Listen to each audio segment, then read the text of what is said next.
أيها المؤمنون لعلكم تفلحون. وقال تبارك وتعالى في شان حبيبه الكريم إن الله وملائكته يصلون على النبي يا أيها الذين آمنوا صلوا عليه وسلموا تسليما.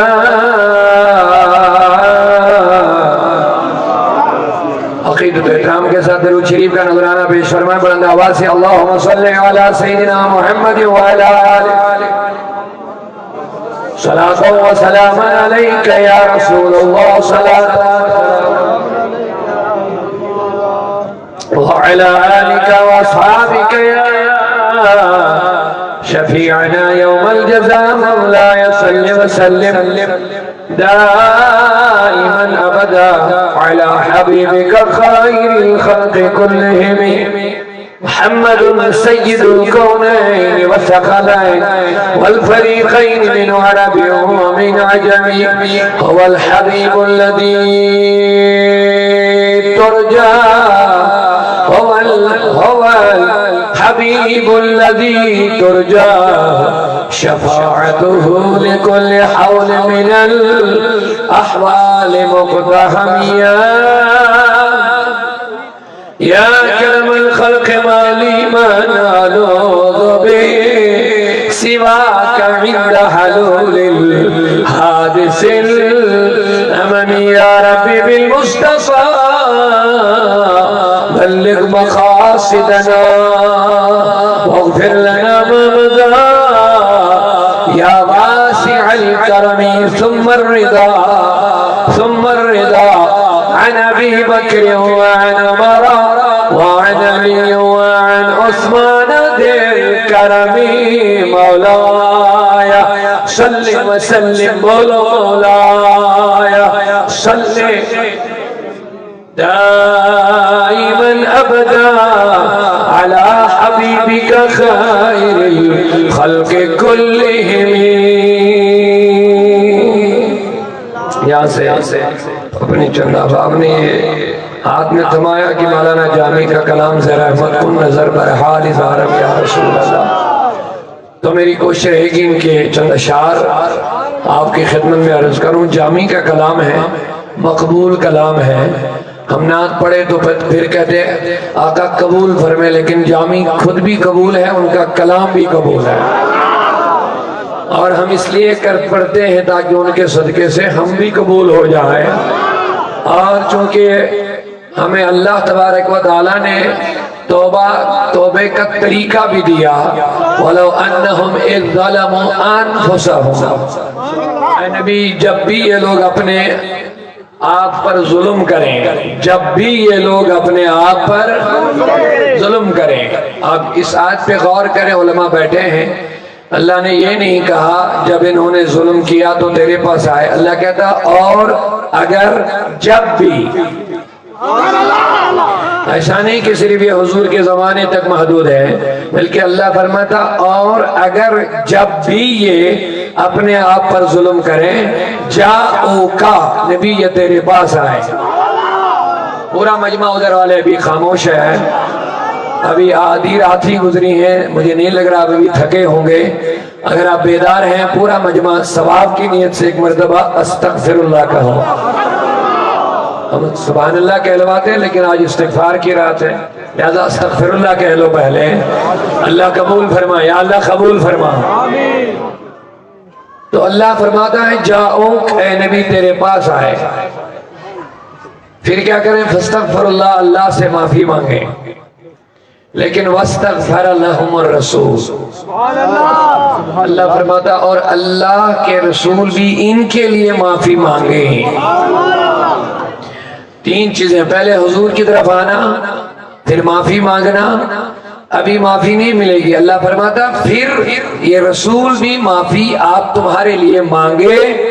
لَوَجَدُ اللَّهَ تَوَّابًا رَحِيمًا، تم ضرور اللہ کو توبہ قبول کرنے والا پاؤ گے، لوجد اللہ، ضرور تم اپنے رب کو توبہ قبول کرنے والا پاؤ گے، کیونکہ آج توبے کی رات ہے۔ اللہ کہتا توبہ کرو، لیکن سورہ نساء میں کہتا حضور کی طرف آ جاؤ۔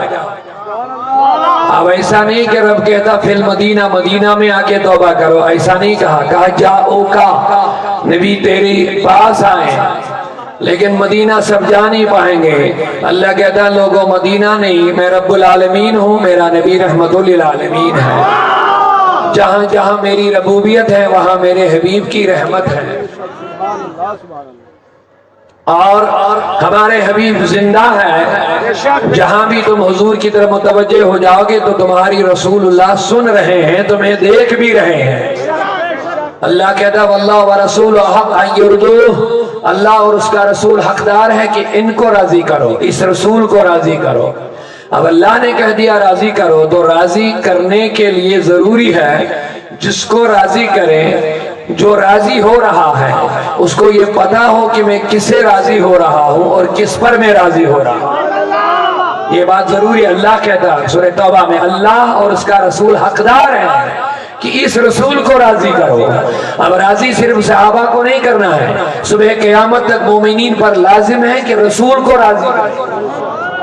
راضی ہو رہا ہو اس کو یہ پتا ہونا لازمی ہے کہ کس پر میں راضی ہو رہا ہوں اور کس سے میں راضی ہو رہا ہوں۔ تو پتا چلا حضور قبر اطہر میں بیٹھے اپنے غلاموں کے حال و احوال سے باخبر ہے، تم جہاں بھی متوجہ ہو جاؤ گے حضور تمہاری طرف متوجہ ہو رہے ہیں۔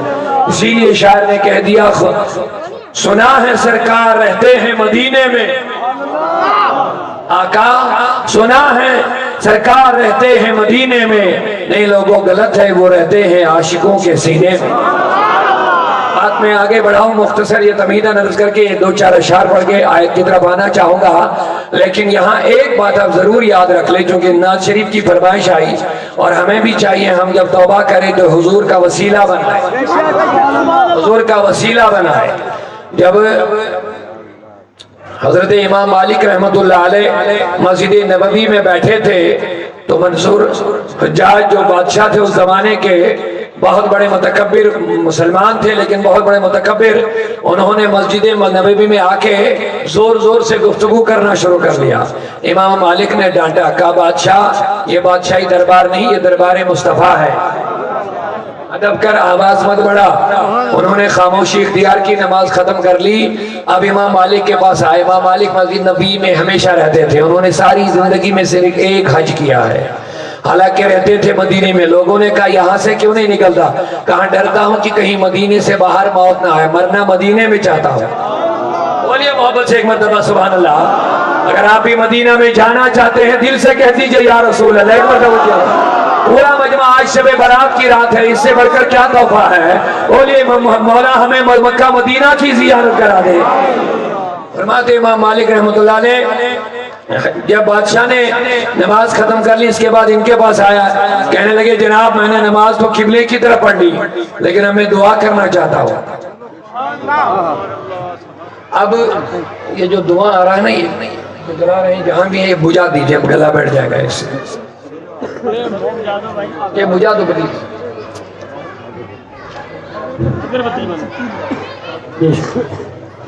تو امام مالک رحمت اللہ علیہ نے فرمایا کیا کہنا ہے؟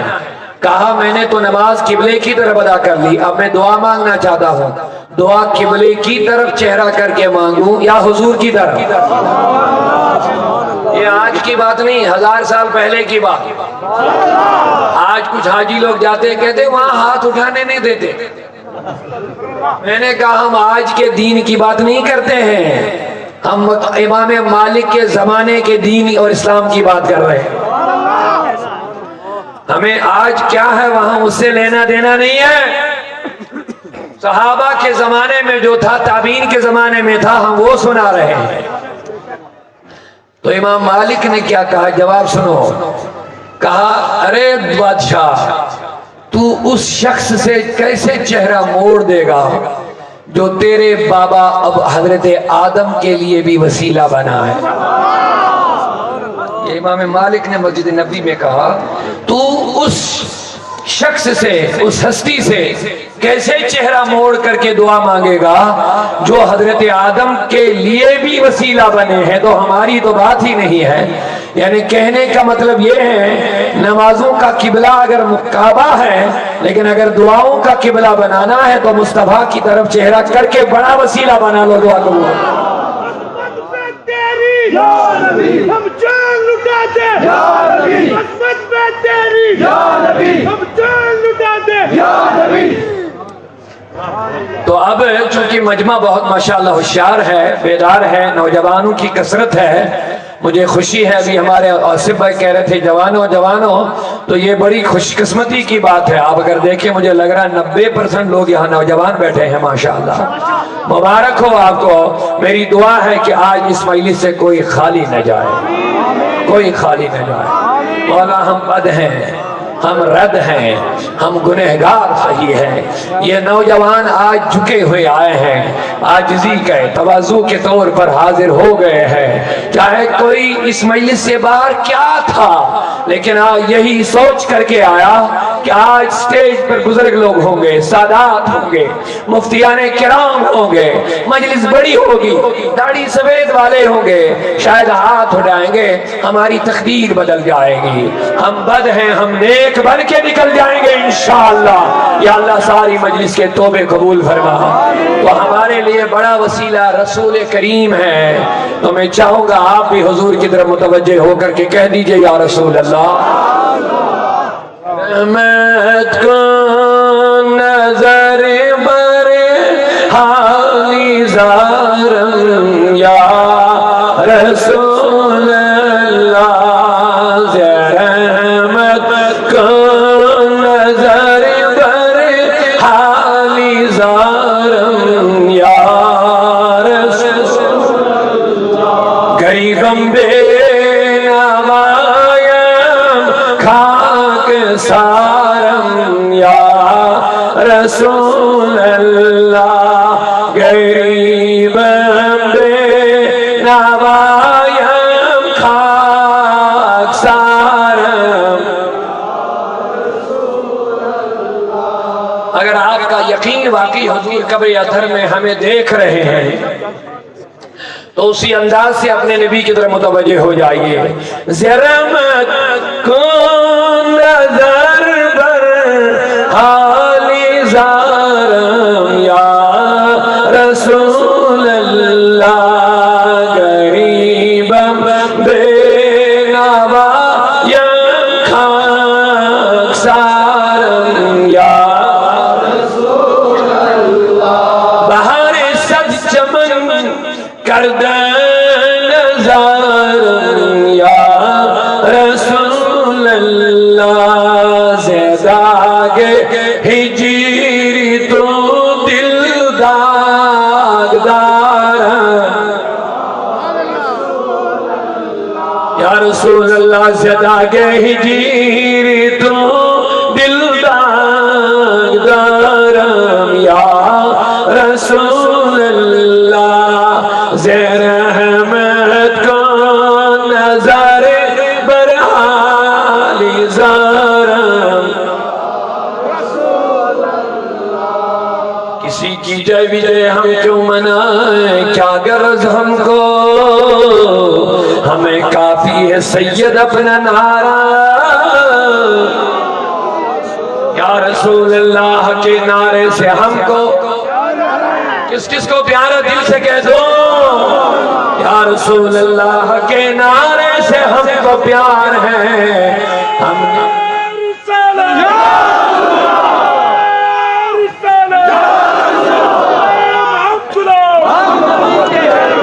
یا رسول اللہ کے نعرے سے ہم کو، ہم نے یہ نعرہ لگایا اپنا بیڑا پار ہے۔ خدا کی قسم میرے نوجوانوں، میرے دوستوں، صحابہ کا یہی طریقہ تھا، جب ان پر کوئی مصیبت آتی تھی وہ پکارتے تھے یا رسول اللہ۔ آج اس پر فتوے لگانے والوں کے فتووں کو آپ بند کرو، صحابہ کی بات سنو۔ امام قاضی ایاز مالکی رحمت اللہ علیہ شفا شریف میں فرماتے ہیں عبداللہ بن عمر کا پاؤں سن ہو گیا، بیکار ہو گئے، اٹھ نہیں پاتے۔ کسی دوست نے کہا کیا ہوا؟ کہا پاؤں بیکار ہو گیا، اٹھ نہیں پاتا ہوں۔ کہا اذکر احب الناس، لوگوں میں جو سب سے زیادہ محبوب ہے اسے بولا، لوگوں میں جو سب سے زیادہ پیارا ہے اسے ندا کر۔ صحابہ کو کون پیارا تھا؟ انہوں نے ایک دم یا رسول اللہ کہہ دیا، یا محمدہ کہہ دیا۔ فرماتے ہیں حضرت قاضی ایاز رحمت اللہ علیہ مالکی مسلک کے بڑے محدث گزرے ہیں، فرماتے ہیں ان کا پاؤں ٹھیک ہو گیا۔ فقام عمر بن عبداللہ، حضرت عمر بن عبداللہ ایک دم کھڑے ہو گئے، ان کا پاؤں ٹھیک ہو گیا۔ زیر احمد کو نظر پر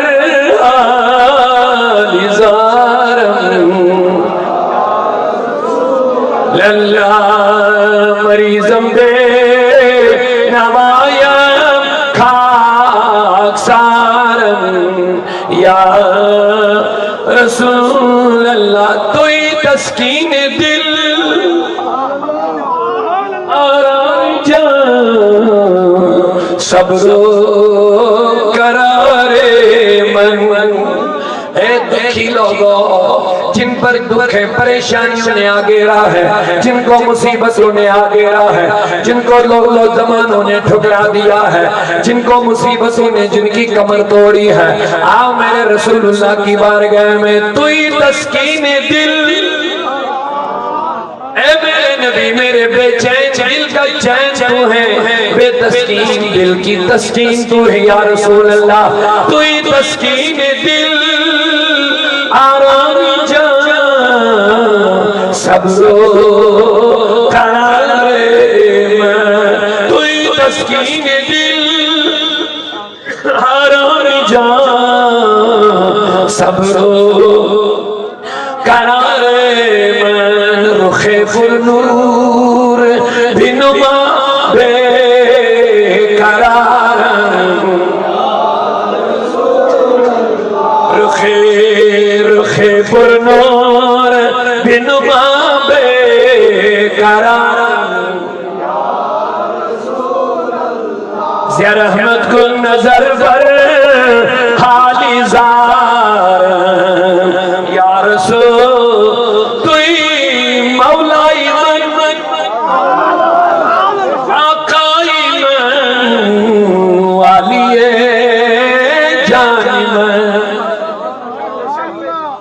ایک تو ہوا زبان سے کہتے ہیں، ایک ہوا اپنے آپ کا آقا مصطفیٰ کو معلوم، میرا مولا مصطفیٰ ہے، میرا آقا مصطفیٰ ہے، تو ہم جب آقا وہ ہے تو ہم کیا ہے؟ بولیے، جب آقا وہ ہے تو ہم کیا ہیں؟ تو غلام کسے کہتے ہیں؟ بولیے، غلام آقا کی ملکیت ہوتی ہے۔ مجمع وہ پیچھے والے بھی ذرا بیداری سے جواب دے، ماشاءاللہ، اللہ کو جزائے خیر عطا فرمائے۔ آقا جو غلام ہوتا ہے، غلام اپنے آقا کی ملکیت ہوتا ہے۔ اب غلام کا کیا کام ہوتا ہے؟ غلام اپنی مرضی سے کچھ نہیں کرتا ہے۔ اگر یہ غلامی کا رشتہ ہے تو میں آپ سے ایک مرتبہ کہلوانا چاہتا ہوں، اگر یہ رشتہ ہم غلام، ہم غلام، ہم غلام، ہم غلام،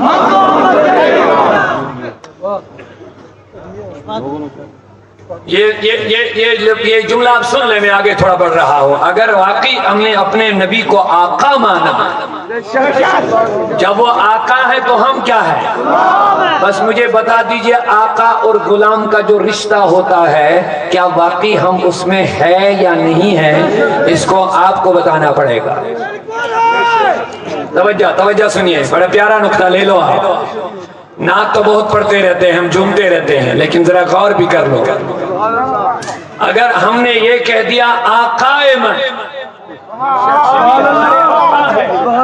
اور جب ہم نے کہہ دیا آقا ہے تو ہم کیا ہو گئے؟ بتائیے، غلام کوئی کام اپنی مرضی سے کرتا ہے؟ کچھ نہیں کرتا ہے، وہ غلام ہی نہیں ہے۔ وہ غلام کا ہے جب وہ اپنی مرضی سے کام کرے گا۔ اس کا سارا حرکات و سکنات، اس کی ایکٹیویٹیز، اس کے اٹھنا بیٹھنا، کھانا پینا، چلنا پہننا، سونا، سب اپنے مالک کی مرضی سے ہوتا ہے۔ اسی کو غلام کہتے ہیں۔ میں اپنے نوجوانوں سے کہنا چاہوں گا، اگر ہم حضور کے غلام ہیں، اب غلام لفظ تو کہنا آسان ہے، اس میں کون سی مشکل بات ہے؟ ہم تو دن میں 1000 بار کہتے ہیں ہم غلام مصطفیٰ ہے، غلام مصطفیٰ ہے، غلام ہے۔ ابھی نعرہ لگ رہے ہیں ہم غلام، ہم غلام، نعرے تو لگ رہے ہیں ہم غلام، ہم غلام، ہم محمد۔ لیکن میرا سوال ہے اپنے جوانوں سے، اب جب اپنے نبی کو آقا مان لیا، اپنے آپ کو غلام مان لیا، اب بتائیے آقا اور غلام کا رشتہ یہ ہوتا ہے کہ جس طرف آقا بولے جاؤ ادھر جائے گا، جہاں سے بولے گا نہیں جانا ہے وہاں نہیں جائے گا۔ غلام جو بولے گا کرو، آقا بولے گا کرو، تو غلام کو وہی کرنا ہے۔ اب آقا بولے گا یہ نہیں کرنا ہے تو نہیں کرنا ہے، آقا بولے گا یہ کھانا ہے تو وہی کھائے گا، آقا بولے گا یہ نہیں کھانا ہے تو وہ نہیں کھائے گا۔ یہ ہے آقا اور غلام کا رشتہ۔ اچھا ایک بات اور جلدی سے بولیے، چونکہ نعت ہے، آگے پڑھ لوں گا، پہلے پھر آیت کی طرف آؤں گا۔ ایک بات اور بولیے، غلام ایک کا ہوتا ہے یا کئی کا ہوتا ہے؟ علماء بیٹھے ہیں یہاں پر، غلام کا مالک ایک ہی ہوتا ہے یا کئی ہوتے ہیں؟ ایک ہی ہوتا ہے، تو ہم کتنوں کے غلام ہیں؟ گولی بن ایک دردی، جو گولی ہے ایک دردی تو مالک کے سارے کر دیں، مالک کے سارے کر دیں۔ اب جواب دے دو، غلام بندہ ایک کا ہوتا ہے یا کئیوں کا ہوتا ہے؟ اب میں آپ سے سوال کرنا چاہوں گا، جلدی سے مجھے جواب دیجیے، آپ شب برات میں آئے ہو، حضور نے کہا شعبان میرا مہینہ ہے، شعبان میرا مہینہ ہے۔ اب جب یہ حضور کا مہینہ ہے تو اب دیکھتے ہیں کہ ہم نے اس کے مہینے کی کتنی قدر کر لی ہے۔ جو شعبان کی قدر کرتا ہے اس نے مصطفیٰ کی قدر کر لی ہے، جو شعبان کی بے قدری کرتا ہے اس نے سیدھے حضور کی بے قدری کر دی ہے۔ یہ حضور سے نسبت ہے شعبان کے مہینے کی۔ لوگوں جو میرے رب میرے نبی کا خالق ہے اللہ، جس چیز کی نسبت میرے رسول سے ہوتی ہے وہ رب اس کی بھی قدر کرتا ہے۔ اللہ نے فرمایا لا اقسم بہذا البلد، مجھے مکے شہر کی قسم، مولا شہر مکہ کی قسم کیوں فرمائے کہا وانت حل بہذا البلد، حبیب یہ تیرا شہر ہے۔ لوگوں میں آپ سے ایک سوال کرنا چاہتا ہوں، ذرا آپ کے ذہنوں کو میں جھنجھوڑنا چاہتا ہوں۔ ہم نے کہا ہم نبی کے غلام ہیں اور نبی ہمارا آقا ہے۔ آقا جب ہمارا نبی ہے تو ہم نبی کے غلام ہو گئے، تو غلام ہم ایک کے ہیں، لیکن مجھے نہیں لگ رہا ہے ہمیں نبی غلامی کا وہ رشتہ ہے جو واقعی ایک آقا اور غلام کے درمیان میں ہوتا ہے۔ آپ کہیں گے کیوں مولانا؟ تو میں کہوں گا جب ہم کسی کے غلام ہیں تو کسی دوسرے کی اجارہ داری ہمارے اوپر نہیں چلنی چاہیے، کیونکہ ہم کسی کے غلام ہیں۔ ہمارے اوپر کسی کا رنگ نہیں چڑھنا چاہے، ہمارے اوپر کسی کا رنگ چڑھا ہوا ہے۔ ہمارے جسموں پر کسی کی حکومت نہیں چلنی چاہیے، کیونکہ ہم نے اپنے جسم کو کسی کے حوالے کر دیا ہے۔ بس وہ لوگ جو یہود و نصارہ و حنود کے طریقوں پر چلتے ہیں، جو اپنے جسم اور جان اور نفس اور دل کو گندی نالیوں میں منشیات کے لت پت میں ہو کر کے گر رہے ہیں، انہوں نے اپنے آپ کو ابھی حضور کی غلامی میں نہیں دیا۔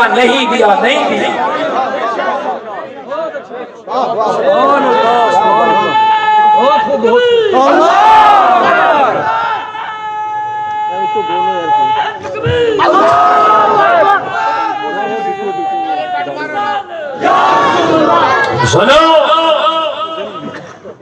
جو بیٹی اپنے جسم کو پردہ نہیں کرتی ہے اس نے بھی اپنے آپ کو حضور کی غلامی میں نہیں لایا۔ جو نوجوان اسلامی رنگ میں نہیں رنگتا ہے سن لو وہ بھی ابھی حضور کی غلامی میں نہیں آیا۔ زبان چلانا آسان ہے،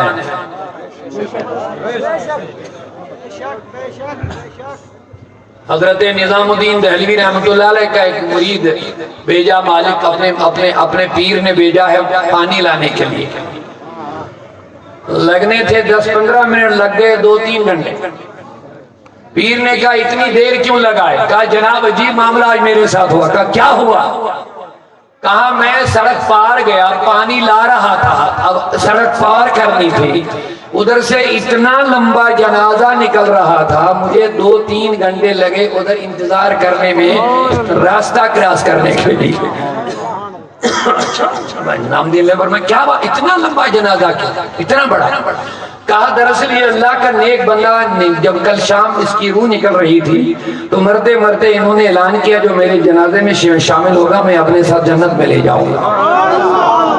اچھا یہ بات ہے، تو لوگوں نے سنا تو لوگ بلا بل دھڑک کے چلے گئے۔ اچھا تو شامل نہیں گیا؟ اتنی بڑی خوشخبری کہ جنت میں اپنے ساتھ لینا، تو اس میں شامل نہیں ہوا، تو انتظار ہی کرتا رہا کہ جب جنازہ ختم ہو جائے گا تو میں راستہ کراس کروں گا۔ کہا نہیں، میں نہیں گیا جنازے میں شامل۔ اگر اس نے اعلان نہ کیا ہوتا تو میں جنازہ پڑھ لیتا، لیکن اس نے جو اعلان کیا تھا کہ جو جنازہ پڑھے گا اس کو اپنے ساتھ جنت میں لے جاؤں گا، اس لیے میں جنازے میں نہیں گیا۔ کیوں؟ اگر میں جاتا تو لوگ کہتے اپنے پیر پر بھروسہ نہیں رہا اسی لیے ادھر گیا، اپنے پیر پر یقینی نہیں رہا اسی لیے اس جنازے میں گیا۔ جنازے میں جانا سوال، لیکن جو اعلان کیا تھا اس اعلان کی وجہ سے میں نہیں گیا۔ مجھے جواب دے دو، ہم کس کے غلام ہیں؟ اونچا نہیں بول رہے ہیں آپ تھکے تو نہیں ہیں؟ بولیے۔ مجھے کل دن اور اس وقت یہ تیسری تقریر ہے کہ قبلہ فاروق صاحب نے پچھلے سال سے لگاتار اس پروگرام کے لیے ہمارے پیچھے پڑے ہوئے ہیں، لیکن آتے آتے 2-3 جگہ ان کی بھی مجبوریاں بن گئی۔ اب اللہ ان کو جزائے خیر عطا فرمائے، آج کی تاریخ ان کی ہی محنتوں سے بنی ہے۔ حالانکہ بڑے لوگ ناراض بھی ہو رہے اپنے کشمیر میں کہ یہاں سے آپ رجوری بار بار جاتے ہیں، نہ جانے رجوری میں اتنی کیا محبتیں آپ کو ملتی ہیں، بار بار آپ وہیں جاتے ہیں۔ اللہ خیر کرے، اللہ آپ کو جزائے خیر عطا فرما دیجئے۔ میں عرض کرنا چاہوں گا، بولیے ہمارے آقا مصطفیٰ ہے؟ جب وہ آقا ہے تو ہم کیا ہے؟ اب آقا اور غلام کا رشتہ کیا ہے؟ غلام اپنی مرضی کا مالک، بس ایک جملہ لے لو، غلام اپنی مرضی کا مالک، غلام وہی کھاتا ہے جو مالک کھلاتا ہے، غلام وہی پہنتا ہے جو مالک پہناتا ہے، غلام وہی کرتا ہے جو مالک کراتا ہے، غلام اس سے رکتا ہے جس سے مالک روکتا ہے۔ اگر واقعی آپ کے اندر اس چیز کی مادہ موجود ہے تو کل سے اپنے آپ کو غلام مصطفیٰ کہنا، ورنہ اس نام کی لاج رکھ لینا، خاموش ہو جانا۔ اقبال نے کہہ دیا وضع میں تم ہو نصارا تو تمدن میں حنود، یہ ہے مسلمان جنہیں دیکھ کے شرمائے یہود۔ مجھے لگ رہا ہے کشمیری برادری بہت زیادہ بیٹھی ہے یہاں۔ زایا مسلم ہم مسلم ماؤں سے پیدا ہوئے، زایا مسلم لگ پت رسم و رواج، مسلمان گھروں میں تو ہم پیدا ہو گئے ہیں، ہماری مائیں مسلمان ہیں، ہمارے باپ مسلمان ہیں، لیکن رسومات بد کے پیچھے ہم چلنے لگے ہیں۔ زایا مسلم اقبال کا جو شعر میں نے بول دیا یہ اسی کا ترجمہ ہے کشمیری میں۔ زایا مسلم لگ پت رسم و رواج، سنت سری مشران سیوان اچھا مسلمان۔ ہم نے تو سنتوں کو کب چھوڑ دیا ہوا ہے اور اپنے آپ کو ہم کہتے ہیں ہم مسلمان ہیں۔ شرم کرو لوگو۔ جامی فرماتے توئی مولائی من